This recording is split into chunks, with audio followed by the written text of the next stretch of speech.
নমস্কার বন্ধুরা, সকলকে স্বাগত জানাই।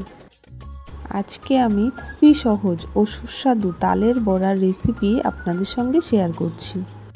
কিভাবে খুবই সহজ পদ্ধতিতে এই তালের বড়াগুলো আমি বানিয়েছি সেটাই এই ভিডিওতে আমি দেখিয়েছি। তালের বড়া বানাতে প্রথমেই যেটা লাগবে সেটা হলো তাল। আমি এই তালটি নিয়ে নিয়েছি। প্রথমেই তালের শক্ত অংশটি আমি এভাবে ছাড়িয়ে নিলাম। এবার তালের খোসাগুলোকে আমি ছাড়িয়ে নেব। আমি এখানে একটি পাকা তাল নিয়ে নিয়েছি। পাকা তাল হলে খোসা ছাড়াতে কোনো প্রবলেমই হয় না, খুব সহজেই খোসাগুলো ছাড়ানো যায়। আমি এভাবে খোসাগুলো ছাড়িয়ে নেব। আমার খোসা ছাড়ানো হয়ে গেছে। এবার আমি আটিগুলোকে আলাদাভাবে বের করে নেব। বের করে নিয়ে একটি চালনির সাহায্যে ঘষে ঘষে এর থেকে আমি রসগুলো বের করে নেব। তিনটে আটি আলাদা করে সামান্য পরিমাণ জল দিয়ে কিছুক্ষণ চটকে নিলে খুব সহজেই তালের রস বের করা যাবে। তালের রস আমার বের করা হয়ে গেছে। এবার এই রসের মধ্যে আমি দিয়ে দেব 2 কাপ পরিমাণ ময়দা, 1 কাপ সুজি ও 1 কাপ চিনি।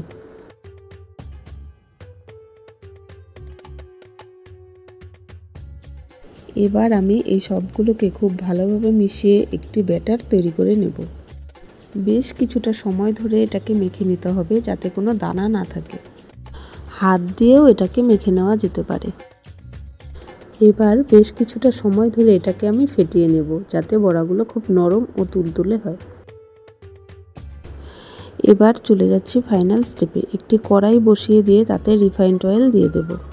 আমি এখানে 250 গ্রাম রিফাইন্ড অয়েল নিয়েছি।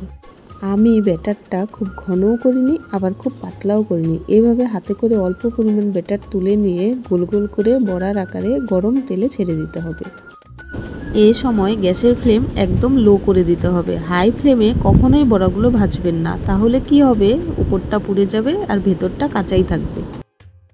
তালের বড়া তেলের মধ্যে একসঙ্গে অনেকগুলো দিলেও কোনো অসুবিধা নেই। তালের বড়ার শেপ নিয়েও কোনো অসুবিধে নেই, কারণ এগুলো ভেজে নিলেই গোল হয়ে যাবে।